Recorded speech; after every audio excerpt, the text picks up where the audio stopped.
അസ്സലാമു അലൈക്കും വറഹ്മത്തുള്ള. ഒരു മാസം നീണ്ടു നിന്ന പുണ്യങ്ങളുടെ വസന്തകാലം അവസാനിക്കുകയാണ്. നോമ്പും നിസ്കാരവും ദാനധർമ്മങ്ങളുമായി നമ്മൾ കഴിഞ്ഞുകൂടിയ ഈ ദിവസങ്ങൾ അള്ളാഹു സ്വീകരിക്കട്ടെ. ആമീൻ.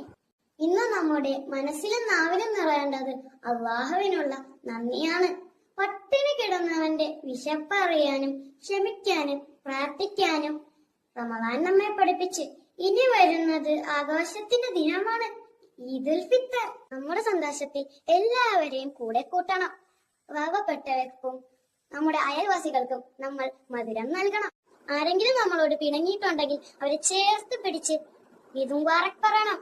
സ്നേഹവും സമാധാനവും പങ്കുവെക്കാനാണ് പെരുന്നാൾ നമ്മളെ പഠിപ്പിക്കുക. നമ്മുടെ കുടുംബത്തോടും അയൽവാസികളോടും കൂട്ടുകാരോടും പങ്കുവെക്കാം.